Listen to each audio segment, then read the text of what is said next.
Hello and welcome back to Unnati IAS. UPSC EPFO की series में आज हम अप्रैल मंथ का करंट अफेयर्स देखेंगे। ये हमारा लेक्चर करंट अफेयर्स का लेक्चर नंबर 9 है और आज हम अप्रैल मंथ के करंट अफेयर्स देख रहे हैं। उसका पार्ट 2 है हमारा। पिछले लेक्चर में हमने शुरुआती करंट अफेयर्स को कवर किया था अप्रैल मंथ के। तो शुरू करते हैं आज की पहली न्यूज़ से। पहली न्यूज़ है हमारी H1B वीज़ा से रिलेटेड। अभी हाल ही में व्हाइट हाउस ने अमेरिका ने H1B वीज़ा जो कुशल कर्मचारी यानी कि स्किल्ड लेबर को प्रोवाइड की जाती है अमेरिका में, उसके अस्थायी वीज़ा पर 2020 से प्रतिबंध लगा हुआ था। डोनाल्ड ट्रंप का आपको पता है, डोनाल्ड ट्रंप ने इस पर प्रतिबंध लगा दिया था। तो ये जो बाइडन गवर्नमेंट ने इस प्रतिबंध को हटा लिया है और दोबारा 31 मार्च 2021 को इसको समाप्त करने की अनुमति दी है। यानी कि 31 मार्च से ये समाप्त हो जाएगी और यहाँ से समाप्त हुई है। उसके बाद से भारतीयों को इसकी और अन्य देशों के लोगों को H1B वीज़ा के माध्यम से वहाँ आने की अनुमति मिल गई है। किसी भी अन्य राष्ट्रीयता की तुलना में भारतीय पेशेवर द्वारा अधिक उपयोग किए जाने वाला H1B वीज़ा को जून 2020 में राष्ट्रपति डोनाल्ड ट्रंप द्वारा निलंबित कर दिया गया था। यानी कि ये सबसे ज़्यादा जो दी जाती है अब तक वो भारतीय पेशेवर जितने भी इंडियन प्रोफेशनल्स हैं उन्हीं को ही दी जाती है। हाल ही में वैसे तो सभी देशों के लिए खुली हुई है, लेकिन सबसे ज़्यादा इसको ग्रहण करने वालों में इंडियन सिटीजन ही हैं। पहले से ही कोविड-19 के महामारी के प्रभाव से जूझ रहे अमेरिकी नौकरियों की रक्षा के लिए ये निर्णय ज़ाहिरी तौर पर किया गया था। यानी कि ये जो निर्णय लिया गया था डोनाल्ड ट्रंप गवर्नमेंट के द्वारा, वो इसलिए लिया गया था कि जो डोमेस्टिक एम्प्लॉयमेंट है उसमें ज़्यादा से ज़्यादा जो रेजिडेंट अमेरिकन हैं उन्हीं का ही चयन किया जाए और यहाँ की नौकरियाँ, अमेरिका की नौकरियाँ किसी अन्य देश के नागरिकों को ना दी जाए। तो अभी हम देख लेते हैं हमारे लिए इंपॉर्टेंट जो अमेरिका की वीज़ाएँ हैं उन सबको देख लेते हैं। कौन सी वीज़ा किस चीज़ से रिलेटेड है। H1B वीज़ा ये कुशल श्रमिकों के लिए है जो भारतीय नागरिकों द्वारा व्यापक रूप से प्राप्त की जाती है। एक होती है H2B वीज़ा, ये भूनिर्माण और आतिथ्य उद्योग में मौसमी श्रमिकों के लिए यानी कि सीजनल जो लेबर होती है उसके लिए जारी की जाती है। किस भूनिर्माण यानी कि जियो कंस्ट्रक्शन और हॉस्पिटैलिटी उद्योग यानी कि हॉस्पिटैलिटी इंडस्ट्री जो है आपकी होटल मैनेजमेंट। और तीसरी है L1 visa interest company transfer के लिए। और चौथा है J1 वीज़ा ग्रीष्मकालीन कार्यक्रमों के लिए कार्य अध्ययन करने वाले छात्रों के लिए यानी कि समर वेकेशंस पर जो अध्ययन करने स्टडी करने के इरादे से स्टूडेंट्स आते हैं उनके लिए J1 वीज़ा जारी की जाती है। तो ये आपसे मैच द फॉलोइंग में पूछा जा सकता है। और H1B वीज़ा धारकों के आश्रितों के लिए H4 वीज़ा को भी प्रभावित इससे H4 वीज़ा भी प्रभावित होगी। यानी कि H1B वीज़ा के तहत पहले जो होता था, जो H1B वीज़ा जिसको मिल जाती थी उसके तहत क्या होता था, एक H4 वीज़ा दी जाती थी। वो H4 वीज़ा H1B वीज़ा ग्रहण करने वालों के इन पर जो डिपेंडेंट्स हैं, जो आश्रित हैं, उनको प्रदान की जाती थी। अगली न्यूज़ है हमारी इसमें भारत में मानवाधिकार मुद्दा। अमेरिकी विदेशी विभाग ने अपनी 2020 मानवाधिकार रिपोर्ट में भारत में कई मानवाधिकार मुद्दों की ओर इशारा किया। इसमें प्रतिवेदन रिपोर्ट क्या है, इसमें पहली प्रत्येक वर्ष अमेरिकी कांग्रेस द्वारा प्रस्तुत किया जाता है पूर्वव्यापी और इसमें मानवाधिकारों की स्थिति को देशवार चर्चा शामिल है। यानी कि इसमें कंट्री बाई कंट्री इसमें मानवाधिकारों के मुद्दों पर चर्चा की जाती है। मार्च 2021 की रिपोर्ट में क्या है, फ्रीडम इन वर्ल्ड 2021 रिपोर्ट में भारत की स्थिति को फ्री से हटाकर आंशिक रूप से फ्री, यानी कि पहले फ्रीडम इन वर्ल्ड 21 रिपोर्ट में भारत की स्थिति पहले क्या थी, पहले फ्री थी, फ्री कैटेगरी में रखा गया था। यानी कि यहाँ का जो फ्रीडम है उसको मानवाधिकार ह्यूमन राइट्स है वो फ्री है, यानी कि यहाँ सबको छूट प्राप्त है। और अब इसको पार्शियली फ्री के अंतर्गत यानी कि डाउनग्रेड कर दिया गया है, पार्शियली फ्री। स्वीडन स्थित वैराइटीज़ ऑफ डेमोक्रेसी वीडैम इस संस्थान की ऑटोक्रेटाइजेशन गोज वायरल नामक वार्षिक रिपोर्ट में भारत को चुनावी निरंकुशता के रूप में भी वर्गीकृत किया गया है। इलेक्टोरल निरंकुशता कैसे कहते हैं, ऑटोक्रेसी, इलेक्टोरल ऑटोक्रेसी के रूप में भी इसको वर्गीकृत किया गया है। बहुत इंपॉर्टेंट रिपोर्ट है और रिपोर्ट से 1-2 क्वेश्चन यूपीएससी जरूर पूछती है। अभी एक बार इस रिपोर्ट के बारे में देख लेते हैं। इसमें कंसर्न्स क्या बताए गए हैं, पत्रकारों का उत्पीड़न, अपनी रिपोर्टिंग और सोशल मीडिया पर भारत सरकार की आलोचना करने वाले पत्रकारों को उत्पीड़न और हिरासत में रखा जाना जारी है, ऐसा इस रिपोर्ट में बताया गया है। हालांकि सरकार आमतौर पर अभिव्यक्ति की स्वतंत्रता का सम्मान करती थी। इसमें प्रेस पर प्रतिबंध जिसमें शामिल है हिंसा की धमकी या अनुचित गिरफ्तारी, यानी कि इलीगल जो गिरफ्तारी की जाती है पत्रकारों के विरुद्ध, अभियोग जो सेडिशन के चार्जेस अभी आपने सुनते होंगे आप न्यूज़ में कि लगते रहते हैं आज दिन। फिर है निजी डेटा तक पहुंच, इंटरनेट कंपनियों से उपयोगकर्ता डेटा के लिए सरकार के अनुरोधों में नाटकीय रूप से वृद्धि हुई है। फेसबुक में 2018 से 32% की वृद्धि हुई है। यानी कि जितना भी डेटा कंपनियां हैं जो पर्सनल डेटा को प्रभावित कर रही हैं या लीक कर रही हैं, उसमें फेसबुक के डेटा में 32% की वृद्धि हुई। गूगल में 69% और ट्विटर में 68% की वृद्धि देखी गई। जीवन का मनमाना अभाव, तमिलनाडु में हिरासत में हुई मौतों का मामला। जम्मू और कश्मीर में मानवाधिकारों की स्थिति में सुधार हुआ है, इस रिपोर्ट में बताया गया। सरकार जम्मू कश्मीर की सामान्य स्थिति बहाल करने के लिए कदम उठा रही है। कुछ सुरक्षा और संचार प्रतिबंधों को धीरे धीरे हटाया गया है। आंशिक रूप से बहाल इंटरनेट यानी कि पार्शियली एक्सेस किया गया है इंटरनेट का। हालांकि जम्मू कश्मीर के अधिकांश हिस्सों में high speed 4G mobile internet प्रतिबंधित है। वर्ष 2020 के लिए कश्मीर इसमें प्रतिबंधात्मक नियम और जांच का अभाव, गैर सरकारी संगठनों पर अत्यधिक प्रतिबंधात्मक नियम, राजनीतिक भागीदारी पर प्रतिबंध, सरकार में सभी स्तरों पर व्यापक भ्रष्टाचार और महिलाओं के खिलाफ हिंसा की जांच और जवाबदेही का अभाव। अगली न्यूज़ हमारी, भारत का माल व्यापार घाटा। भारत का डेफिसिट, जो माल हमारा goods trade deficit of goods सरकार द्वारा जारी प्रारंभिक आंकड़ों से पता चला है कि मार्च 2021 में माल में भारत का व्यापार घाटा 14.11 बिलियन अमेरिकी डॉलर हो गया, जो मार्च 2020 के दौरान 9.98 बिलियन अमेरिकी डॉलर था। अब भारत के व्यापारिक निर्यात में 58.23% की वृद्धि हुई है। अब देख लेते हैं कुछ डेटा इसमें, जो आपके डेटा से डायरेक्ट क्वेश्चन पूछे जाते हैं स्टेटमेंट वाइज यूपीएससी के एग्जाम में। मार्च 2021 में 34 बिलियन अमेरिकी डॉलर और मार्च 2020 में 21.49 बिलियन अमेरिकी डॉलर, अरब अमेरिकी डॉलर। फिर एक महीने में पहली बार भारतीय निर्यात मार्च 2021 में 34 बिलियन अमेरिकी डॉलर के पार हुआ।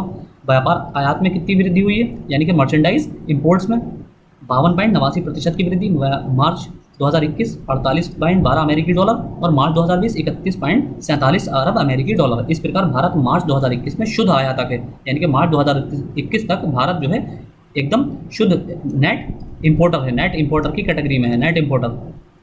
14.11 अरब अमेरिकी डॉलर का व्यापार घाटा हुआ है। और आगे इसमें डेटा दिया गया है आयात में वृद्धि के क्या कारण हैं, यानी कि इंपोर्ट में वृद्धि की वजह क्या है। लॉकडाउन नीति में ढील और आर्थिक गतिविधियों की शुरुआत, यानी कि जो इकोनॉमिक एक्टिविटीज़ की शुरुआत हुई है लॉकडाउन खुलने के बाद। माल और आयात की मांग में वृद्धि हुई है, अचानक एकदम से लॉकडाउन खुलने के बाद अचानक गुड्स और सर्विसेज की और आप इंपोर्ट्स की मांग में वृद्धि हुई है। वैश्विक व्यापार में वृद्धि, वैश्विक आपूर्ति श्रृंखला को सक्रिय बनाया गया है, जो ग्लोबल सप्लाई चेन है उसको एक्टिव किया गया है। तेल आयात बढ़ा है, यानी कि तेल का इंपोर्ट भी बढ़ा है। परिवहन क्षेत्र के खुलने से, जैसे कि लॉकडाउन हटने के बाद ट्रांसपोर्ट सर्विसेज शुरू हुई हैं, तो तेल की मांग भी बढ़ी है। अब व्यापार घाटा, वो राशि जिससे किसी देश के आयात की लागत उसके निर्यात से अधिक हो जाती है, वो व्यापार घाटा होता है। वस्तुओं में व्यापार घाटा अर्थव्यवस्था की मांग में वृद्धि दर्शाता है, यानी कि वस्तुओं में अगर गुड्स में व्यापार घाटा हो रहा है, अगर व्यापार घाटा जो है ट्रेड डेफिसिट अगर गुड्स में शो हो रहा है, तो इसका मतलब यह है कि अर्थव्यवस्था में मांग में वृद्धि हो रही है, इकोनॉमी में डिमांड पुल हो रहा है, डिमांड हो रही है। और ये चालू खाता घाटे का एक भाग है, यानी कि व्यापार घाटा जो होता है, ट्रेड डेफिसिट किसका भाग होता है, चालू खाता घाटा, करंट अकाउंट डेफिसिट का भाग होता है। अब चालू खाता घाटा क्या होता है, रिकॉर्ड क्या होता है, वस्तुओं और सेवाओं में निर्यात और आयात और हस्तांतरण भुगतान, यानी कि वस्तुओं और सेवा गुड्स और सर्विसेज के एक्सपोर्ट और इंपोर्ट और ट्रांसफर पेमेंट शेष विषयों के साथ देश के लेन देन का प्रतिनिधित्व करता है, यानी कि जो रेस्ट ऑफ द वर्ल्ड है उसके साथ ट्रांजैक्शन का जो डेटा होता है उसे चालू खाता रिकॉर्ड कहते हैं। अगली रिपोर्ट है हमारी वैश्विक लिंग अंतराल रिपोर्ट 2021। वर्ल्ड इकोनॉमिक्स फोरम ने वैश्विक लिंग अंतराल रिपोर्ट 2021 में भारत 28 स्थान गिर गया। अब इसमें क्या है, लैंगिक असमानता के मुद्दे को हल करने के लिए सरकार द्वारा शुरू की गई कुछ पहला है Beti Bachao Beti Padhao, one stop centre योजना, उज्ज्वला योजना। लैंगिक समानता का सिद्धांत इसमें निहित है, भारतीय संविधान की प्रस्तावना, मौलिक अधिकार, मौलिक कर्तव्य और निर्देशक सिद्धांत। तो वैश्विक लिंग अंतराल को कम करने के लिए ये सारे योजनाएं चलाई गई हैं भारत सरकार द्वारा, जैसे बेटी बचाओ बेटी पढ़ाओ योजना, वन स्टॉप सेंटर योजना, उज्ज्वला योजना। लैंगिक समानता को सिद्धांत किसमें शामिल किया गया है, हमारे भारत के संविधान में है, जिसमें प्रस्तावना में बताया गया है। मौलिक अधिकार में लैंगिक असमानता को खत्म करने के बारे में बताया गया है, मौलिक कर्तव्य और निर्देशक सिद्धांत। फिर वैश्विक लिंग अंतर रिपोर्ट, ये पहली बार 2006 में वर्ल्ड इकोनॉमिक फोरम द्वारा प्रकाशित की गई थी। 156 देशों को 4 आयामों में लैंगिक समानता की दिशा में उनकी प्रगति पर यह बेंचमार्क करता है। अब इसमें 4 पैरामीटर्स कौन से हैं, 4 पैरामीटर वैश्विक ग्लोबल जेंडर रिपोर्ट के। पहला है आर्थिक भागीदारी और अवसर, इकोनॉमिक पार्टिसिपेशन एंड अपॉर्चुनिटीज़। दूसरा है शैक्षिक प्राप्ति, एजुकेशन सिस्टम जो है, और स्वास्थ्य उत्तरजीविता, हेल्थ एंड अकाउंटेबिलिटी, और राजनीतिक अधिकारिता, पॉलिटिकल अथॉरिटी।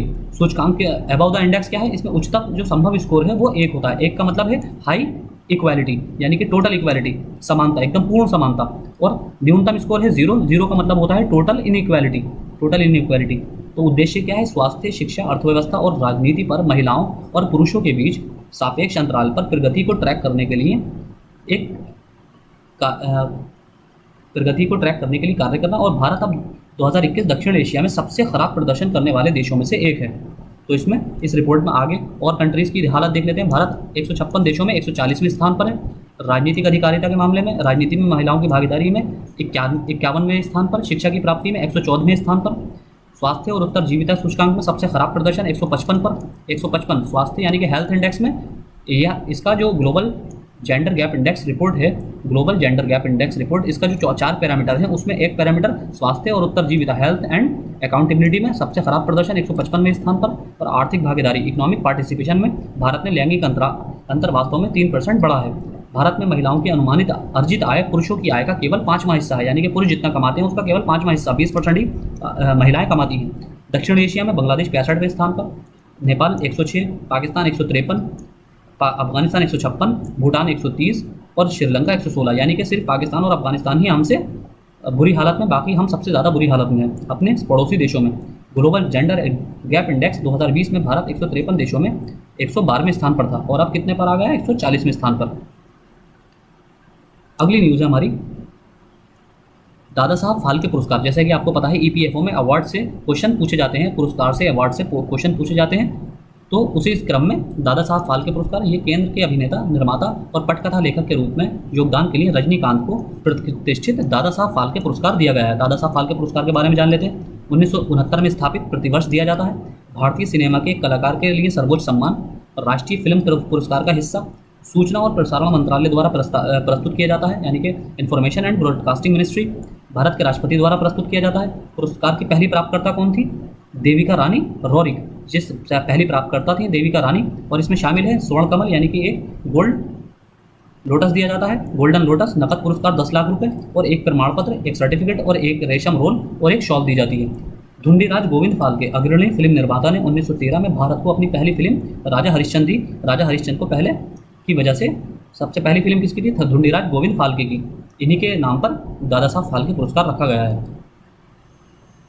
दुर्लभ रोगों के लिए राष्ट्रीय नीति 2021। हाल ही में दुर्लभ रोगों के लिए देखभाल करने वाले और संबद्ध संगठन दुर्लभ रोगों के लिए राष्ट्रीय नीति 2021 से असंतुष्ट हैं। यानी कि अभी जो हाल ही में दुर्लभ रोगों के लिए राष्ट्रीय नीति बनाई गई है 2021, उससे बहुत से कॉर्पोरेट संगठन है वो सहमत नहीं है। दुर्लभ रोग कौन से होते हैं? विशेष रूप से कम प्रसार की स्वास्थ्य स्थिति जो अन्य प्रचलित बीमारियों की तुलना में कम संख्या में लोगों को प्रभावित करते हैं। और भारत में दर्ज सबसे आम प्रकार की दुर्लभ बीमारियां कौन सी है? Haemophilia, thalassaemia, sickle cell anaemia, ये ब्रेन से रिलेटेड है। बच्चों में प्राथमिक इम्यूनो डिफिशियंसी, ऑटो इम्यूनो रोग, लाइसोसोमल भंडारण विकार जैसे पॉम्पे रोग, हिंस स्पर्म रोग, ये सारे हेरिडेटरी रोग हैं। गोचर रोग, सिस्टिक फाइब्रोसिस, हेमांगोमास, ये सारे आप नाम जरूरी नहीं याद रखना, सिर्फ एक बार देख लेना। आप पीडीएफ आप डाउनलोड कर सकते हैं हमारे टेलीग्राम चैनल से। कुछ प्रकार के मस्कुलर डिस्ट्रॉफी, जैसे डिस्ट्रॉफी क्या होता है? मस्कुलर डिस्ट्रॉफी एक प्रकार की डिसऑर्डर होता है जिसमें शरीर का कोई अंग या ऊतक नष्ट होने लगते हैं। तो इसमें आगे है दुर्लभ रोगों के लिए राष्ट्रीय नीति 2021। इसे 31 मार्च 2021 को अधिसूचित किया गया। स्वास्थ्य मंत्रालय द्वारा 2017 में दुर्लभ रोगों के उपचार के लिए राष्ट्रीय नीति तैयार करने की 3 साल बाद इसे शुरू किया गया है, लेकिन ये अभी स्थगित रखा गया है। दुर्लभ बीमारियों पर डेटाबेस के लिए राष्ट्रीय रजिस्ट्री बनाना। ज्ञात दुर्लभ रोगों को 3 समूहों में वर्गीकृत किया गया है। पहला समूह है एक बार के उपचार द्वारा नियंत्रित विकार, ऐसे डिसऑर्डर जिनको एक ही बार के उपचार के बाद कंट्रोल किया जा सकता है, वो समूह 1 में आते हैं। समूह 2 में उपचार और लाभ की अपेक्षाकृत कम लागत के साथ दीर्घकालिक या आजीवन उपचार की आवश्यकता वाले रोगों को साहित्य में प्रलेखित किया गया है, यानी कि ऐसे रोग जिनका उपचार यानी कि ट्रीटमेंट और उनकी लागत जो है कम है, ट्रीटमेंट भी कम है, ट्रीटमेंट भी सस्ता है और उनकी लागत भी सस्ती है, और लेकिन वो लॉन्ग टर्म डिसीजेज या लाइफ टाइम चलने वाले उपचार हैं। तो ऐसे उपचारों को समूह 2 में रखा गया है, ग्रुप 2 में। और ग्रुप 3 में ऐसे रोग जिनके लिए निश्चित उपचार उपलब्ध है, यानी कि 100% उनका ट्रीटमेंट संभव है, लेकिन लाभ के लिए इष्टतम रोगी चयन और बहुत अधिक लागत और आजीवन उपचार की चुनौतियाँ हैं, यानी कि उसमें सेलेक्टेड पेशेंट्स को ही इसका ट्रीटमेंट प्रोवाइड किया जा सकता है, जिसकी वजह से इसकी लागत बहुत ज़्यादा है। ऐसे बीमारियों को ग्रुप 3 में रखा गया है। अब समूह 1 सरकार गरीब रोगियों और आयुष्मान भारत के तहत आने वाले लोगों की बीमारियों के लिए 20 लाख रुपए तक की वित्तीय सहायता प्रदान करती है समूह 1 के लोगों के लिए। समूह 2 में राज्य सरकारों को रोगों को उपचार करने के लिए कहा जाएगा।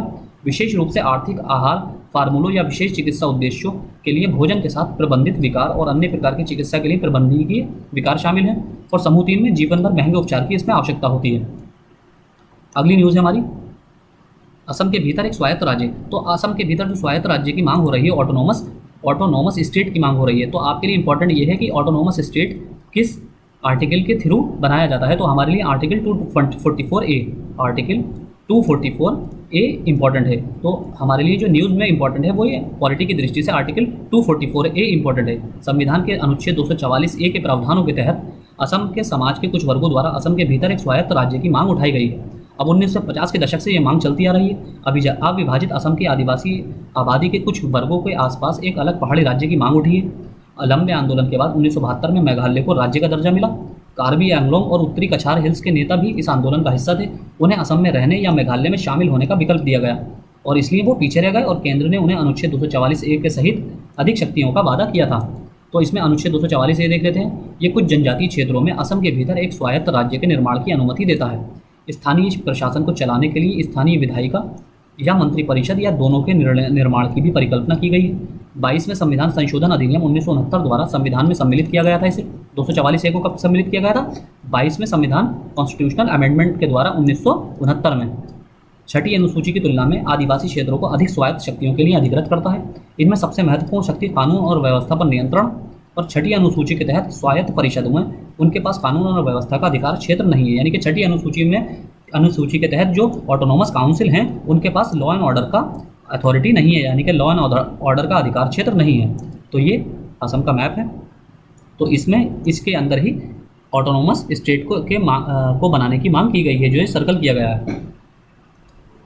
अगली न्यूज़ है इसमें हमारी बहुक्षेत्रीय तकनीकी और आर्थिक सहयोग BIMSTEC 17th bay of Bengal initiative for multi sectoral technical and economic cooperation BIMSTEC. हाल ही में भारत के विदेश मंत्री ने बहुक्षेत्रीय तकनीकी और आर्थिक सहयोग बिम्स्टेक की मंत्रिमंडल स्तरीय बैठक के लिए बंगाल की खाड़ी की 17वीं पहल में भाग लिया, यानी कि 17वां एडिशन था इसका। बैठक की अध्यक्षता किसके द्वारा की गई? श्रीलंका द्वारा वर्चुअल मोड में आयोजित, यानी कि वर्चुअल आयोजित की गई थी। श्रीलंका ने इसकी अध्यक्षता की। बैठक का समर्थन श्रीलंका में आयोजित होने वाले अगले बिम्स्टेक शिखर सम्मेलन में अपनाने के लिए परिवहन कनेक्टिविटी के लिए बिम्स्टेक मास्टर प्लान भारत के पूर्वोत्तर राज्य मास्टर प्लान का एक महत्वपूर्ण हिस्सा है, जिसमें कई सड़क और नदी लिंक इस क्षेत्र के से होकर गुजरते हैं। बिम्स्टेक चार्टर को शीघ्र अपनाने का आह्वान किया गया। अब इसमें बिम्स्टेक में देख लेते हैं। बंगाल की खाड़ी बहुक्षेत्रीय तकनीकी और आर्थिक सहयोग के लिए पहल, ये इसका नाम है और इसमें 7 देश शामिल हैं। 5 देश दक्षिण एशिया से। कौन कौन से? भारत, नेपाल, श्रीलंका, भूटान, बांग्लादेश। जो हमारा पूरा इंडिया का मैप है उसमें से हमारे जो 5 देश हमारे पड़ोसी देश हैं वो शामिल हैं इसमें। एक रफ मैप है, जैसे कि बांग्लादेश आपका यहाँ, नेपाल, ये भूटान और श्रीलंका, भूटान, बांग्लादेश, भारत और ये आपका श्रीलंका आ जाता है। श्रीलंका यहाँ पर और शेष दो दक्षिण पूर्व एशिया से हैं, जो थाईलैंड और म्यांमार है। म्यांमार हमारा पड़ोसी देश और उसके पड़ोसी थाईलैंड। तो ये 7 देश हैं। सचिवालय कहाँ है इसका? ढाका, बांग्लादेश में इसका सचिवालय है। अगली न्यूज़ है हमारी संयुक्त राष्ट्र आर्थिक और सामाजिक आयोग यूएनएसके United Nations Economic and Social Commission for Asia and Pacific. Asia और प्रशांत के लिए संयुक्त राष्ट्र आर्थिक और सामाजिक आयोग द्वारा हाल ही में एक रिपोर्ट एशिया और प्रशांत के आर्थिक और सामाजिक सर्वेक्षण 2021 कोविड-19 लचीला अर्थव्यवस्थाओं की ओर economic and social survey of Asia and Pacific 2021 towards post कोविड-19 रेजिलिएंट इकोनॉमिक्स, ये इस नाम से एक रिपोर्ट जारी की है। तो किसने जारी की है? यूएनएसके ने। तो आपसे डायरेक्ट ये भी पूछा जा सकता है कि एशिया और प्रशांत के आर्थिक और सामाजिक सर्वेक्षण 2021 कोविड-19, आपसे आधा क्वेश्चन भी देकर रिपोर्ट का नाम देकर पूछा जा सकता है। तो इस रिपोर्ट के अनुसार भारत ने 2020-21-22 में 7% की आर्थिक वृद्धि दर्ज करने का अनुमान। सामान्य व्यावसायिक गतिविधियों पर महामारी के प्रभाव के कारण पिछले वित्त वर्ष में 7.7% की कमी देखी गई और भारत का 2021 का आर्थिक उत्पादन नए कोविड-19 मामलों में भारी कमी और वैक्सीन रोल आउट की शुरुआत के बावजूद 2019 के स्तर से नीचे होने की उम्मीद है। अगली न्यूज़ हमारी खाद्य प्रसंस्करण उद्योग फूड प्रोसेसिंग इंडस्ट्री। केंद्रीय मंत्रिमंडल ने 10,900 करोड़ रुपए के परिव्यय के साथ खाद्य प्रसंस्करण उद्योग के लिए उत्पादन से जुड़ी प्रोत्साहन योजना प्रोडक्शन लिंक्ड इंसेंटिव स्कीम्स की मंजूरी दी। इस योजना में कौन शामिल होगा? पकाने और खाने के लिए तैयार भोजन, प्रसंस्कृत फल और सब्जियां यानी कि प्रोसेस फ्रूट्स और वेजिटेबल्स, समुद्री उत्पाद यानी कि मरीन प्रोडक्ट्स, जैविक उत्पाद, आपके बायोलॉजिकल प्रोडक्ट्स, कुक्कुट मांस, पोल्ट्री मीट और अंडा उत्पाद यानी कि आपका एग प्रोडक्ट। योजना के लिए चयनित आवेदक पहले 2 वर्षों में संयंत्र और मशीनरी में निवेश के लिए आवश्यकता होगी, यानी कि ऐसे मैन्युफैक्चरर जो इन सारी इंडस्ट्रीज़ में मैन्युफैक्चरिंग करना चाहते हैं तो उनको 2 सालों में संयंत्र और मशीनरी में निवेश करने की आवश्यकता के लिए इससे धन मुहैया कराया जाएगा। योजना का कार्यान्वयन प्रसंस्करण क्षमता के विस्तार को सुगम बनाना, 33,494 करोड़ रुपए का प्रसंस्कृत खाद्य उत्पादन उत्पन्न करना, 2026-27 तक लगभग 2.5 लाख लोगों के लिए रोजगार सृजित करना, यानी कि ये 2021 से 2026-27 तक के लिए 5 साल की योजना है, 5 से 6 साल की योजना। उद्देश्य वैश्विक खाद्य निर्माण चैंपियन के निर्माण का समर्थन करना, वैश्विक दृश्यता और अंतर्राष्ट्रीय बाजारों में व्यापक स्वीकृति के लिए चुनिंदा भारतीय खाद्य उत्पादों के ब्रांड को मजबूत करना, गैर कृषि नौकरियों के रोजगार के अवसरों में वृद्धि करना, कृषि उपज के लाभकारी मूल्यों और किसानों को उच्च आय सुनिश्चित करना। अगली न्यूज़ है हमारी इसमें आपातकालीन क्रेडिट लाइन गारंटी योजना, ECLGS क्या है आपकी 3 लाख करोड़ रुपए की आपातकालीन क्रेडिट लाइन गारंटी योजना, emergency credit line guarantee scheme को 30 जून 2021 तक बढ़ा दिया गया है और आतिथ्य, यात्रा और पर्यटन सहित नए क्षेत्रों को में भी इसका दायरा बढ़ाया गया है। तो ECLGS जो स्कीम है ये पुरानी स्कीम है और इसको अभी 2021 तक जून 2021 तक 30 जून 2021 तक के लिए बढ़ा दिया गया है। तो आपके लिए आपातकालीन क्रेडिट लाइन गारंटी योजना इंपॉर्टेंट है। ये मई 2020 में से रोल आउट किया गया था, शुरू किया गया। कोविड-19 संकट के जवाब में केंद्र के आत्मनिर्भर पैकेज के रूप में इसे शुरू किया गया था। इस उद्देश्य इसका राष्ट्रव्यापी लॉकडाउन होने के कारण अपनी परिचालन देनदारियों को पूरा करने के लिए संघर्ष कर रहे छोटे व्यवसायों का समर्थन करना इसका उद्देश्य था। अब ECGLS 1 शुरू हुआ था। MSME व्यावसायिक उद्यमों को पूरी तरह से गारंटीकृत और संपार्श्विक मुक्त अतिरिक्त ऋण प्रदान करना। और ECLGS 2.0 इसका सेकंड वर्जन संशोधित संस्करण स्वास्थ्य सेवा क्षेत्र के साथ कामत समिति द्वारा पहचाने गए 26 तनावग्रस्त क्षेत्रों में तनाव संस्थाओं पर केंद्रित। ये कामत समिति है, कामत समिति द्वारा। और ECGLS वर्जन 3 आतिथ्य, यात्रा और पर्यटन, अवकाश और खेल क्षेत्रों में व्यावसायिक उद्यमों को शामिल इसमें किया गया है। तो आपसे 3rd वर्जन में कौन शामिल है? आतिथ्य, यात्रा, हॉस्पिटैलिटी, ट्रैवल और टूरिज्म जो सर्विस सेक्टर है इन सबको शामिल किया गया है। सेकंड वर्जन में किसको शामिल किया गया था? हेल्थ सेक्टर को। और पहले वर्जन में इसका MSME सेक्टर को यानी कि मैन्युफैक्चरिंग सेक्टर को, micro, small and medium enterprises को शामिल किया गया था। National credit guarantee trust company आपातकालीन क्रेडिट लाइन गारंटी योजना के तहत गारंटी प्रदान करता है, यानी कि इसके द्वारा पैसा ये जो आपकी ECLGS योजना है, ये इसके द्वारा जो पैसा प्रदान किया जाता है वो किसके इनडायरेक्टली कौन प्रोवाइड करता है ECLGS को? वो national credit guarantee trust company इसको पैसा प्रोवाइड करती है और ये आगे पैसा इन सारे सेक्टर्स को प्रोवाइड करता है। अगली न्यूज़ है हमारी विश्व शहर संस्कृति मंच world cities culture forum. Delhi के मुख्यमंत्री को वर्ल्ड सिटीज कल्चर फोरम में दिल्ली और भारत का प्रतिनिधित्व करने के लिए आमंत्रित किया गया। अब फोरम की वेबसाइट पर इस साल के वार्षिक शिखर सम्मेलन की तारीख की घोषणा भी की जानी बाकी है। इसकी स्थापना वर्ल्ड सिटीज कल्चर फोरम की स्थापना 2012 में लंदन में 8 शहरों के साथ की गई। इसमें सदस्य शहर 43 सदस्य शहर हैं और याद रखिए इसमें दिल्ली जो है यानी कि भारत का दिल्ली शहर इसका सदस्य नहीं है।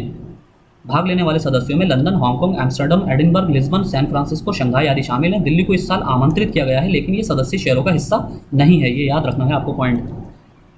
भूमिका सदस्य शहरों के नीति निर्माताओं को अनुसंधान और खुफिया जानकारी साझा करने में सक्षम बनाता है। उनकी भविष्य की स्मृति में संस्कृति की महत्वपूर्ण भूमिका की खोज करता है। किसके द्वारा प्रबंधित है? ग्रेटर लंदन प्राधिकरण, लंदन की नगर सरकार द्वारा। World cities culture summit forum के सदस्य थीम पर आधारित संगोष्ठियां, क्षेत्रीय शिखर सम्मेलन और कार्यशालाओं सहित कार्यक्रम के माध्यम से सहयोग करते हैं। 2021 की थीम क्या थी? संस्कृति का भविष्य, future of culture. World cities culture report Delhi world cities culture report का भी हिस्सा होगा और जो शहरों में संस्कृति पर सबसे व्यापक वैश्विक डाटा सेट है। ये फोरम द्वारा हर 3 साल में दुनिया भर के शहरों से नवीन परियोजनाओं पर डेटा और विवरण के साथ प्रकाशित किया जाता है। अंतिम रिपोर्ट 2018 में प्रकाशित हुई थी और ये हर 3 साल में अपनी रिपोर्ट जारी करता है। तो इस बार 2021 में रिपोर्ट जारी की गई है। अगली न्यूज़ है हमारी बैकाल GVD गीगाटन। बैकाल जो है Baikal GVD gigaton volume detector, ये रूसी वैज्ञानिकों ने साइबेरिया में स्थित दुनिया के सबसे गहरी बैकाल झील में पानी में Baikal GVD gigaton volume detector नामक दुनिया का सबसे बड़े पानी के नीचे न्यूट्रिनो टेलीस्कोप का लॉन्च किया है। यानी कि ये न्यूट्रिनो टेलीस्कोप का नाम है जो कहाँ पर लॉन्च किया गया है? बैकाल झील में, रूसी वैज्ञानिकों द्वारा। और बैकाल झील कहाँ स्थित है? रूस में, रशिया में। Baikal GVD gigaton volume detector, इसका निर्माण 2016 में शुरू हुआ। मिशन किसके द्वारा प्रेरित है?